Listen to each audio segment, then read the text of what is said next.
morning, good afternoon, good night, my dears. Welcome to the Worldwide Podcast.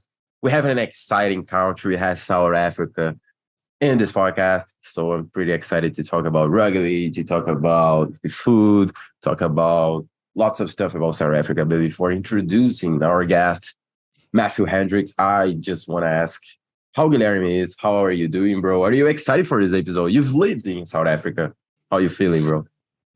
Hey, listeners! Oh my God, this episode will mean so much to me. Yes, I went in a very random way to this country, and something that people told me right before I went there is South Africa is going to steal your heart.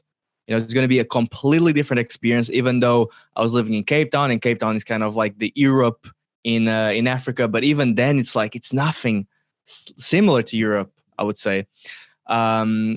Again, such a big melting pot, diverse culture, diverse gastronomy. We're going to talk all about that. But yeah, I'm very excited because we have my friend Matt that we also met in a very random place and occasion, I would say. Yeah. For sure. So how are you doing, Matt? How are you doing? I'm really good. I'm really excited about this episode as well. I've been following your podcast for a while now, and I was wondering, when is South Africa finally going to make its feature? But here it is, and I think that you and I will probably have a lot to talk about, especially with you having your experience living in Cape Town. So yeah, I'm excited to get right into it. For sure, and it's always good to have a perspective of an expat, let's call it that, even though I was working for a South African company, but I was there for just a short amount of time, 7 months, and let's say an actual local who knows South Africa from the ground up. Yes. Yeah. And who's also made a big move outside of the country, which we'll also dive into, which is actually, let's dive into that first. Every single guest that we have here, they decide to live in Germany. Isn't that crazy? Isn't that crazy? You live in Germany. Wow, that's interesting. Why Germany? Well, I mean, Germany offers a lot, especially to people coming in from the outside. It's a socialist country, so with extreme high taxes that you pay, there are a lot of benefits to that, and Germany does sort of keep to its promises when it comes to tax benefits. So I think it's a really great place for young people to come to if you want to start a career, or if you want to change careers and go into a different field, and you want to expand yourself in whichever direction you want to go into. There's just so much happening in Germany, and especially where I'm living in Berlin. Before I lived here, I've lived in a much smaller city, Düsseldorf. But Düsseldorf compared to Berlin, there's almost no comparison. There's just there's so much going on here. It's just like the craziest. It's wild. It's wild, bro. Yeah, one of my favorite series in the world. I mean, when you want to go out in Berlin, it's crazy. I mean, if you want to hear folk songs, you have a place for you. If you want to hear electronic songs, you have a place to go. And It's crazy. It's a fucking mad pot there, right there. Yeah, there's something for everyone over here. Yeah, I think that's what makes it so attractive to people. Doesn't matter who you are, bro. You get a thing. Yeah, exactly. Yeah. Possibly like the best party city in Europe, actually. Probably. I was just thinking about that maybe because, people always gravitate to London and they gravitate to maybe Barcelona as well. Mm-hmm. But Berlin, the type of partying there is just so distinct. Like go there, you should go there without any expectations and just go through it. Like just go into these random ass parties, see something that you will never see anywhere else in the world, and just have memories. It starts to tell. For me, I when I first came to Berlin, I was almost like it felt like I was living in a simulation. I was like, I've never experienced anything anywhere else in the world that I'm experiencing here in Berlin, and it will only work in Berlin because it is just what it is. And I think that's what makes the city super unique. What's interesting is that I came to Berlin, to settle down, but to build on my career, to work, and to build up a normal life. So it's a bit different than someone who's coming to Berlin for a holiday and just wants to experience that party culture. So I'm having this dual experience of social life in Berlin and also like living in Berlin, and those two things are very different. But it's cool to be able to experience both. For sure. And I mean, let's talk about the most exciting thing for you must be, which is no more load shedding. Let's talk about that, because that for me is the craziest thing I've ever experienced and learned in my life. A country that cannot supply electricity to its residents. What is load shedding? Please explain to us, Matt. Oh my God. Why does it exist? I think that most South Africans probably would have a really hard time explaining exactly what load shedding is to you. It's a multifaceted problem, and well, basically, in its ground form, load shedding is the lack of supply of electricity to support the whole nation. But as time has progressed, I mean, load shedding has been an ongoing problem for the last 13 years. And 13. As time has progressed, 13. Yeah, it started. I think the first lots of time, and I think South Africans have come to a point where they're like, why is this problem not improving? Like, what is the actual story? This cannot only be about machines breaking down and maintenance needing to be conducted. There's a much deeper problem at hand. And I mean, there's a lot of investigations going on around the whole topic of load shedding. And some things that have been uncovered is that it's rooted in corruption. It's really, that's the core issue, that there's, South Africa is a very corrupt state, and there has been a lot of tax money that has been stolen from politicians and from the government in power, and it's just I don't know how much I can say about it, but it's rooted in corruption, and that's the main issue. And the only way that load shedding will improve, or any of South Africa's problems will improve, is if corruption is tackled like directly, because that's what's preventing the country from moving forward. I'm sure Guillermo would be able to confirm that, especially a city like Cape Town, even Johannesburg, it has so much going for it, and it's like such a thriving city with a wealth of potential, and there are things politically that's just holding the country back. It does not make sense that in the last days that I was actually in Cape Town, during 1 week, it was 5 hours without electricity for like 3 days. 5 hours each day for 1 week without electricity. That makes no sense in my mind. I don't know. I talked with an Uber driver once, and I actually told him, is it because Eskom is public, and Eskom being the company who does the electricity supply, is it because they're public, owned by the government? Would it change if another privately owned company came to the country and served electricity throughout the whole country, maybe built more electricity generators, something that creates electricity? He said, I have no idea, bro. The country is just corrupt. That will never happen. It's crazy. It's like the government don't put any effort for, solve it, because it happens the same here in Brazil. It's a very corrupted country, and politicians stealing money from people, stealing money from taxes.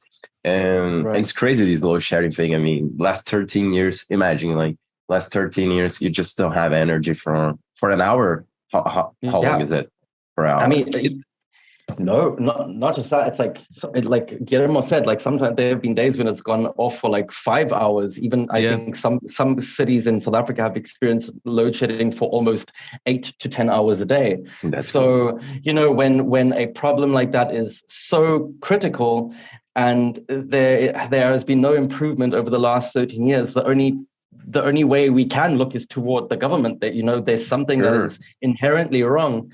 And it's really damaging the economy, and this is why so many young South Africans are just fleeing the country like flies, because why would we want to put up with a government that is mismanaging the country, when our lives are being affected, our careers are being affected. I mean, when I was living in South Africa, I was working for myself, I was working from home, I was super dependent on electricity. Like I needed my Wi-Fi connection. Like, so all of these things just get affected. I mean, it's a, like I said, a multifaceted issue that is really holding the country back.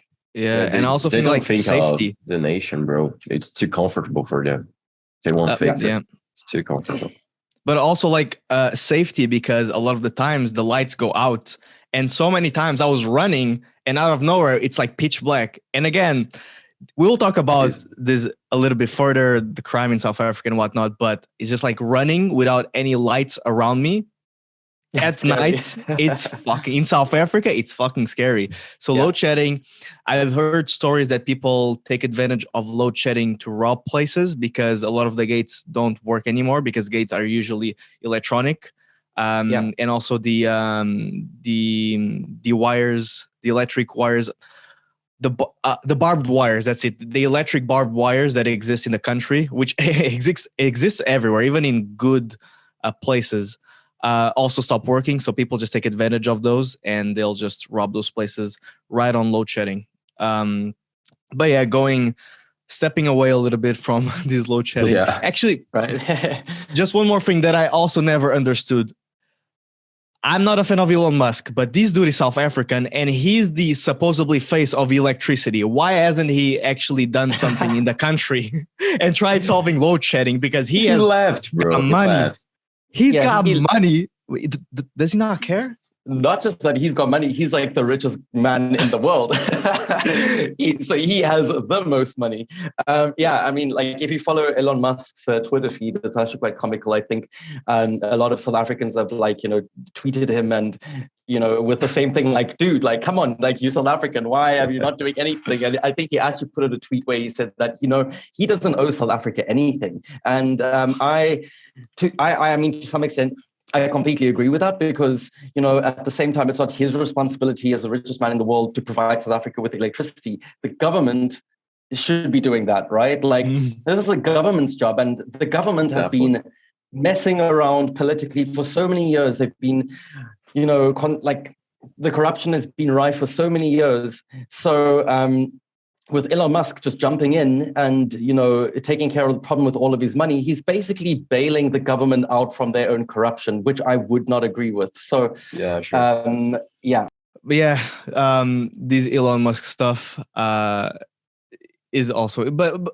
yeah, like the government, their mission is truly to support their society, and I don't think an individual should step into that, because as you said, then it will look bad for the government and they'll take advantage of more people doing something like that, because I guess Mr. Beast can also do some crazy stuff like supplying electricity for all of South Africa, and then the government's like, yeah, sure, we'll just keep our money. Fuck that.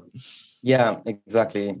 So for sure, we'll see how the government will do in a couple of years, but Let's talk about good stuff. Let's talk about talk about some good stuff. For sure. Matthew, buddy, are you into rugby?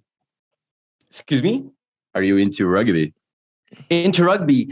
I mean, it's not like I'm an avid rugby supporter. Like if there's a big game happening, then yes, it's always exciting to watch rugby. I mean, I come from a region of Cape Town where rugby is probably one of the most dominant sports, and it's played in every single school. And it's taken very seriously. So when there's a Rugby World Cup, it's always exciting to watch, how South Africa performs, because we actually have a super strong rugby team. You guys are the world champions. At the moment we are the world champions. The previous exactly. One. So it is always exciting, to get behind our teams and have something to be proud of, on the world stage, because there are so many, like we just discussed, there are so many issues in South Africa, and I think a lot of South Africans, they are proud to be South African, but it's just very hard because we come from a very complicated country. So when our country does well, we absolutely love to support South Africa in any way that we can. But I guess and I feel rugby takes a very important, part of, the building of the country, because it has united people right there, Exactly.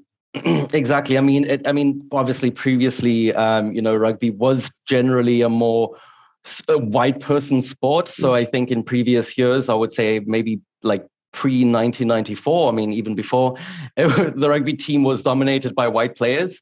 But I think now, as times have changed, there's been a lot more integration in rugby, and I think it's amazing to see. I mean, just in our sports in general, like also in the cricket team, and there's a lot more racial integration, and like the teams are still doing super well either way. So I think it's really cool to see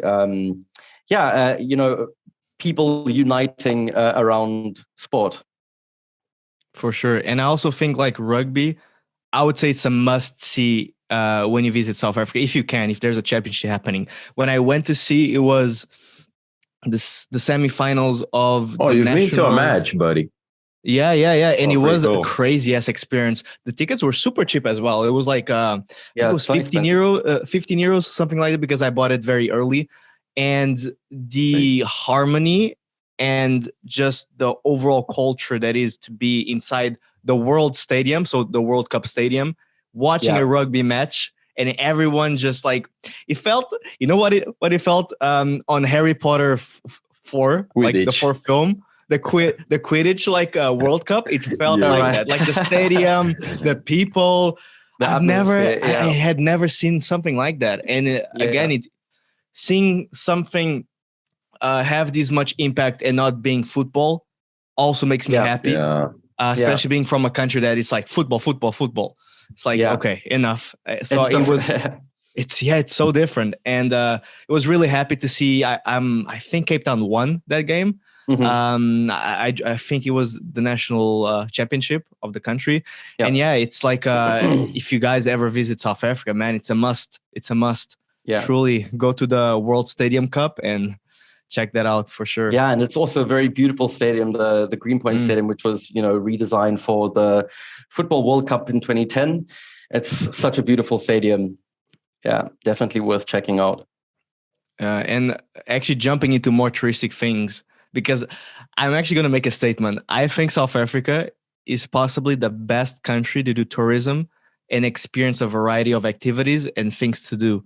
I would say, one, the hikes, like the mountains. Being in Cape Town, the country is surrounded by mountains, Actually, like Cape Town as a whole does not make sense to me. Like a metropolis city being built around these mountains, or the mountains, because it's Table Mountain and Lion's Head. It's crazy, right? And then right next to the mountain you have the ocean. Beautiful ocean where you can surf. Like it's like it's everything in one. And it's so funny because like myself and Robin's my girlfriend, we are planning our summer trip coming up in Europe.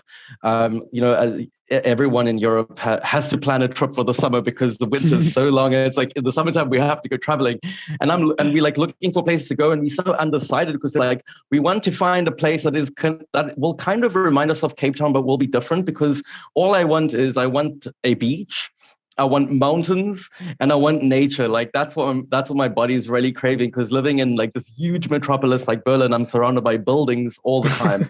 And we have no mountains and we have no beaches. So it's like really trying to find this in Europe, or a place in Europe that offers as much variety as Cape Town does. Of course, we're probably never going to find it. There's no place. There really is no place. There's no place. Yeah. I would say actually Slovenia, maybe. Slovenia is one of those places that has. But still, no. But still, no. I've been to Ljubljana and no way. Yeah, like without the wildlife, it's hard actually. I was thinking of other Balkan countries, but that's the only region that I would say has something like that, something different. And sun, of course, and sun. Yeah, we were also thinking like maybe like the south of Italy, like Sicily, for example, or there are some islands in Greece which are also really beautiful.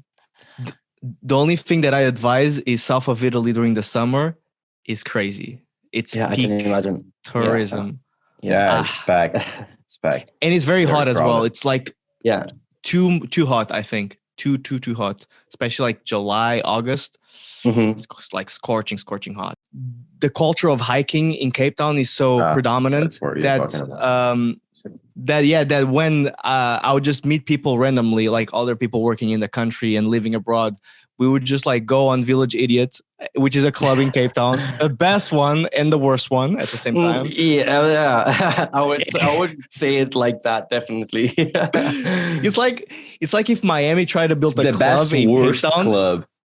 Yeah. It's like just the weirdest, but again, it's like where all the digital nomads and expats and foreign people meet, basically. And we would be there like 3 to 4 a.m. and then we would say, hey, tomorrow let's like hike at 8 in the morning. And you'd be like, you know what? That's a great idea. Let's do it. And that's like the weekend, like going on Friday night to Village Idiot and then Saturday morning, just start hiking on Table Mountain, on whatever hike that you do in that location. Because there's so many, even outside of Table Mountain, there's so many. Yeah. But also, I mean, like in Cape Town, we don't go out as late as people go out here in Europe, for example, because like in Germany, like if you're going to go out clubbing, the clubs only open from 11 p.m. And I mean, before that, you would probably just be, I don't know, maybe going for like pre-drinks or something at a bar.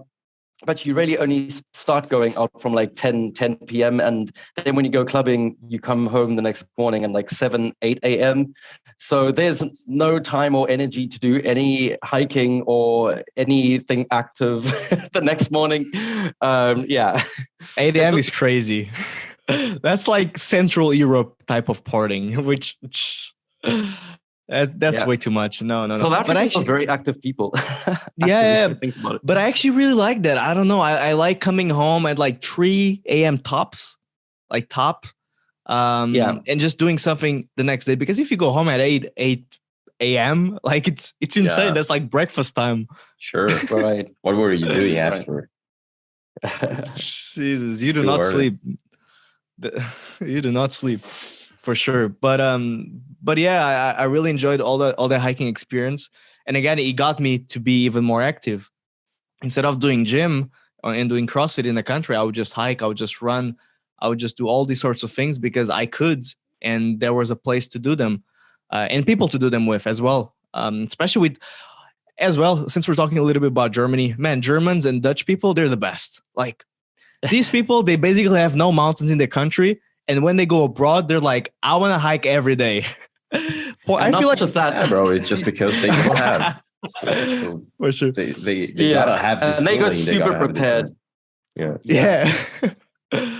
They go very prepared. Like when they say they're going hiking, like when Cape Townians go hiking, like we will literally just put on a t-shirt, wear a shorts and some trainers, and then we're ready to go hiking.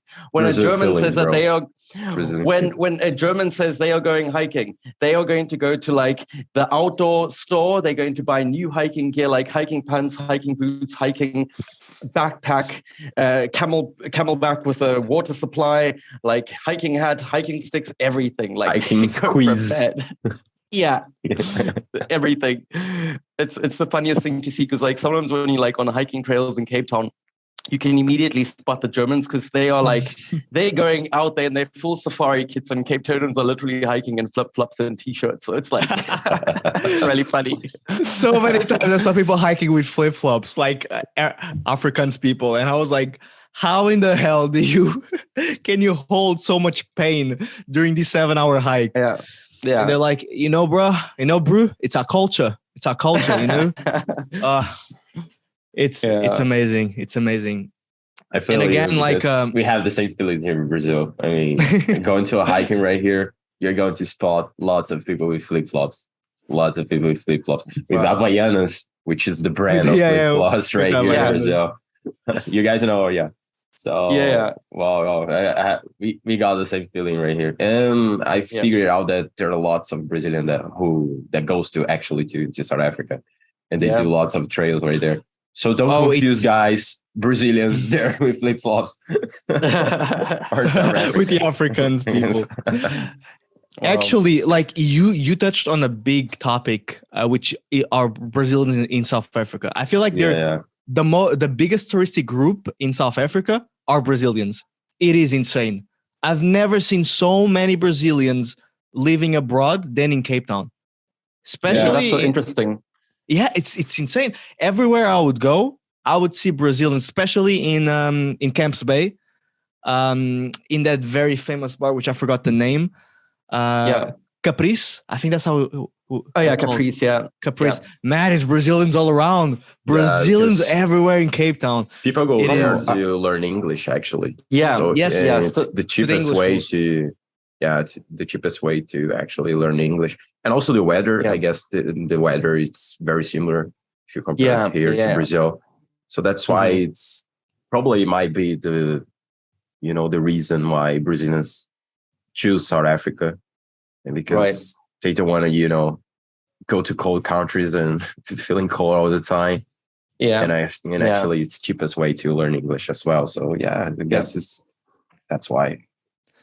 Yeah, and the heat doesn't peak too much as well, which is why I also love South Africa. Like it wasn't like crazy hot like Rio. Well, I mean, And- it depends where you are in South Africa. I mean, you lived in Cape Town, but I think if you go to a different province, it might be like the weather in South Africa is very different because we have different types of climates. And I would say Cape Town is a more of a Mediterranean climate, so we have really mild conditions. So it's not like super hot in the summer or super cold in the winter. But if you go into more North South Africa, it is going, there the temperatures are a little bit more extreme, and might be a bit more uncomfortable for some people. No, 100%. And I mean, of course, like probably the main thing Brazilians going to the country is like the wildlife and the safaris. Yeah, which definitely. there's none in Brazil to see like the animals that you can see in this country. Oh, And, right. The ones that you can see there, because we got lots of animals in Amazon. Yeah, You see lots of weird animals actually. but you But know yeah, the thing, sure. Amazon is such an experience, an expensive experience. Like Brazilians can afford going into the Amazon. Yeah, bro, because there's no this, tourism preset right there. It's hard for, find a kind of safari, a common safari that everybody can afford. So Yeah. since there is no option for you to go there and watch the animals, the prices are too high. With a guide, with With a guide, well, if someone that Yeah. understand where he's stepping it, because it's huge. It's huge. So Yeah. sometimes Wow. it's hard to cover the whole forest, So it's crazy sometimes. But yeah, like the safaris in South Africa was actually one of the main reasons I also wanted to check the country, to see, of course, like the big five, the savannas, all of the landscapes that, especially with the mountains, that you can sightsee from a 4x4 while you're on the safari. But I also have been told that it's a little bit overrated because there are better places like Kenya and Tanzania. Some people have actually told me like those two countries are the best for safaris and for sightseeing animals. Yeah, I mean, obviously everyone goes to or comes to South Africa to go on safaris because we have I think one of the biggest national parks in the world, the Kruger National Park.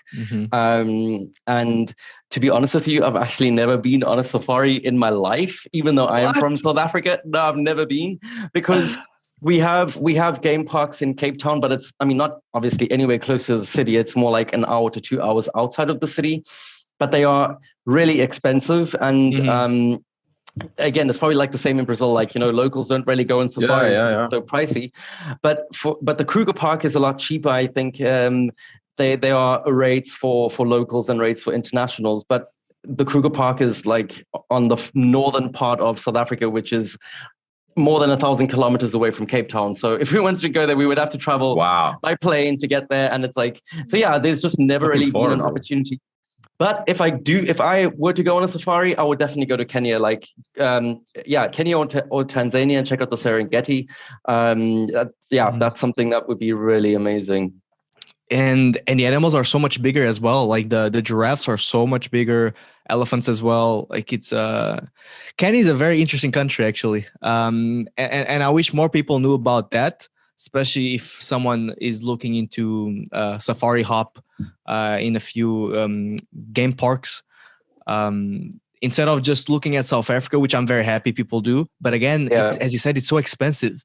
I remember when I went to 2 safaris, man, it was so damn expensive. I've never imagined in my life what it would be that price.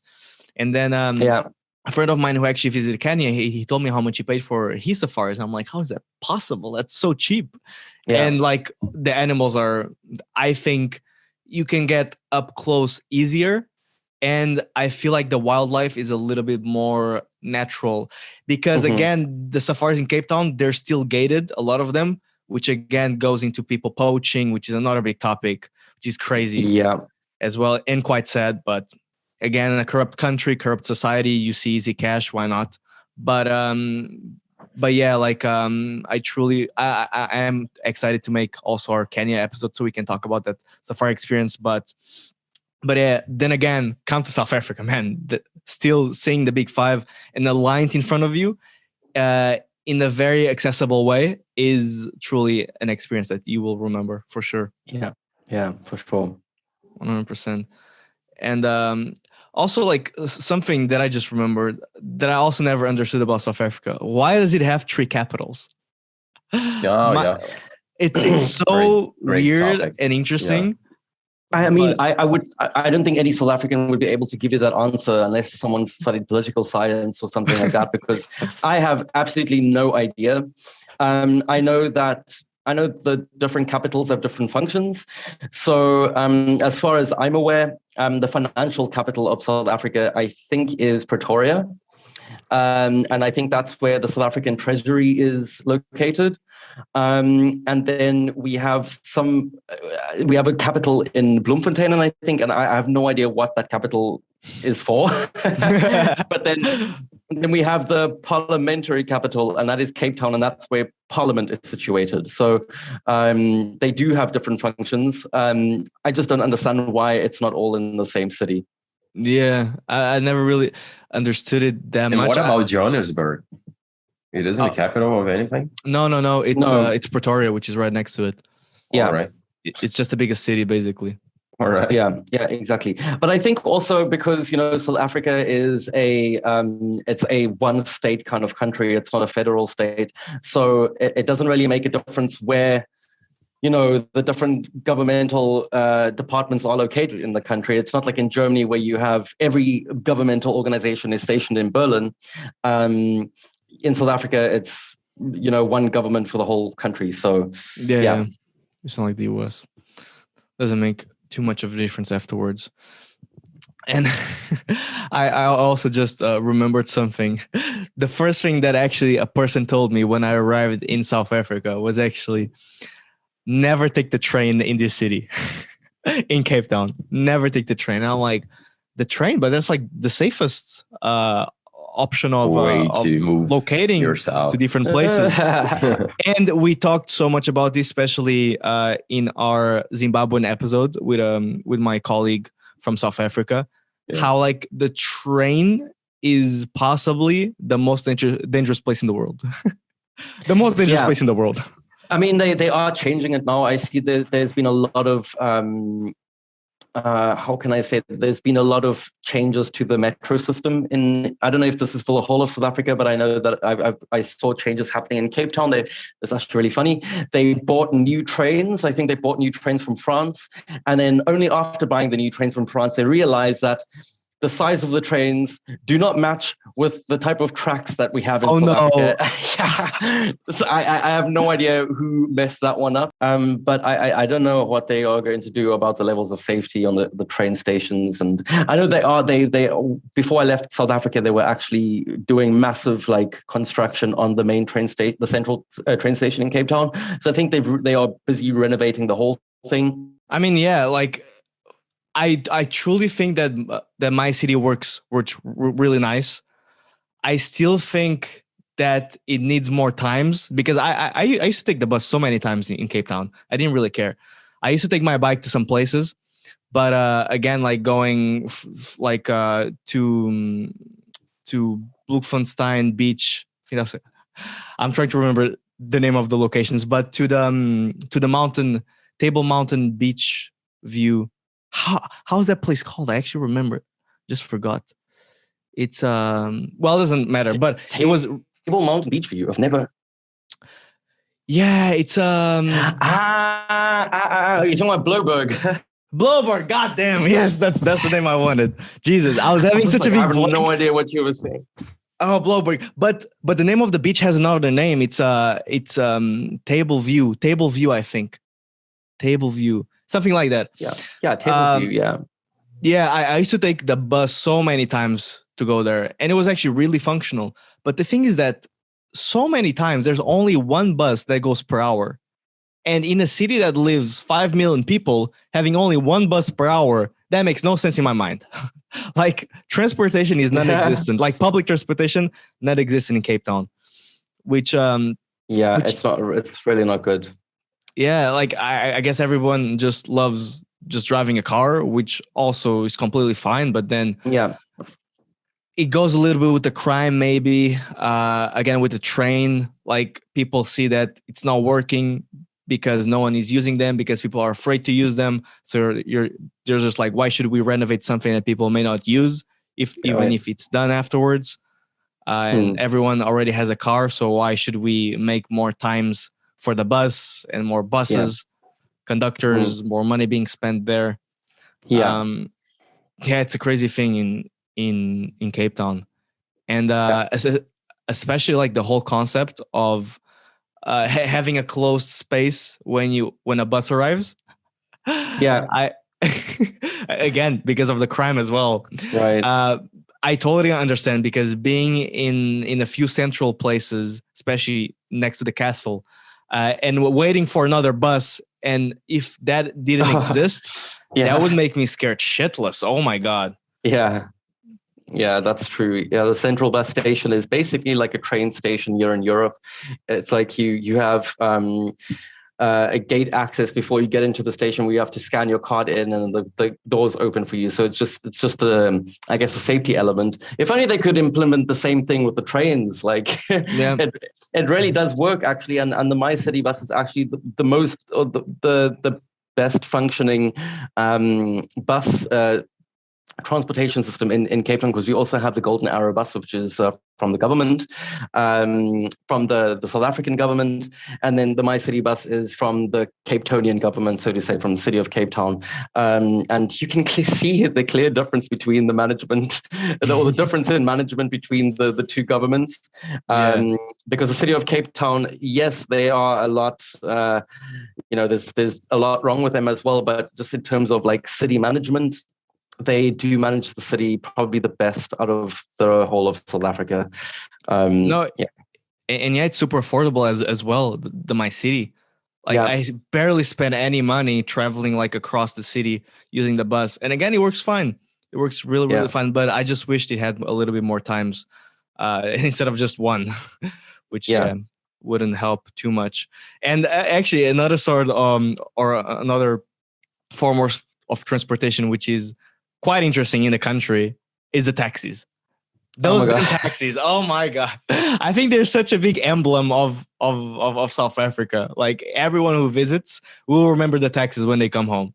Yeah, I think so. I mean, like, the minibus taxis is what they're called. They are like it's the taxi services that sort of service like the working class of South Africa, people who can't afford to have their own cars, or can't afford to take the My City bus every day. So we have the taxi option, and that is a whole organization in itself. It's also it's organized in a very shady, criminal kind of way. I'm sure it's operated by like some sort of underground South African taxi mafia, because they are like the sharks of the road. They do not stick to any of the road rules. Unfortunately, they are well supported. Let's put it that way.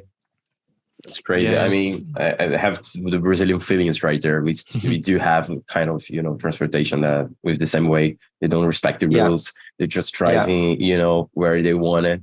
And it's a kind of, not developed country feelings, going on right here.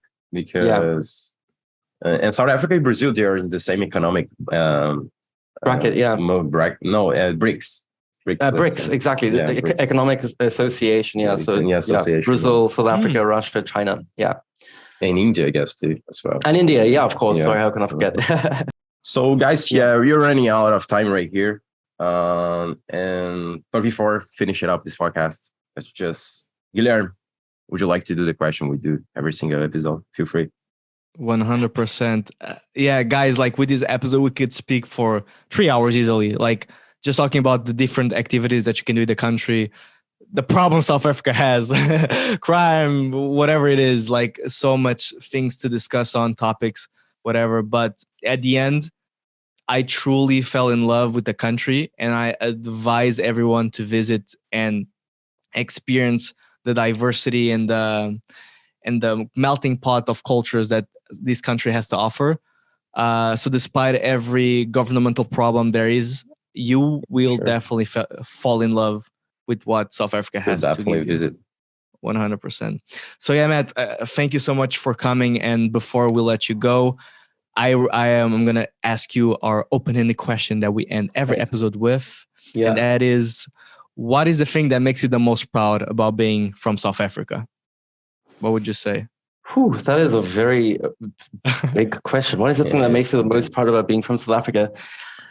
Wow, I have to think about that one. For sure, like when you would, especially when you came to Germany and you met new German friends, and you mentioned, "Oh, I'm from South Africa, and this is what I love about my country." You guys should definitely pay it a visit. The first thing that comes to your mind when people talk about South Africa and you want to say good stuff about. Well, you know what? I think what I really, I mean, I'm going to say I'll try to keep it as short as possible. I think the one thing that makes me really proud to be South African is the fact that I come from such a beautiful country. Like, honestly, I feel like South Africa is probably one of the most beautiful countries in the world, and I've traveled to many countries before. So I think from that aspect, I would say I feel really privileged and proud to come from such a beautiful city like Cape Town, with so many things on offer, so many beautiful people, so many beautiful beaches and nature. And yeah, I think it's a very cool and very unexpected country or city to come from. Mm-hmm. So from that aspect, I would say that makes me pretty proud. Yeah. Amazing. For sure. No, amazing, 100%. Thank you so much. Buddy, thanks for having me. Thank you so much for accepting the invitation, first of all. No worries. And yeah, bro, you've represented very well South Africa, this rich and amazing country with lots of resources. So yeah, thank you so much. Thank you, Ben. And thanks for having me. 100%. And for our listeners, thank you all for coming to the end of the episode. And be sure to follow us on Instagram and Facebook at Podcast WWP, and watch us on YouTube. Our videos are popping up there, so definitely watch our YouTube channel at Worldwide Podcast when you search on YouTube or WWP. And see you all in our next episode. Bye-bye. Bye-bye, dears.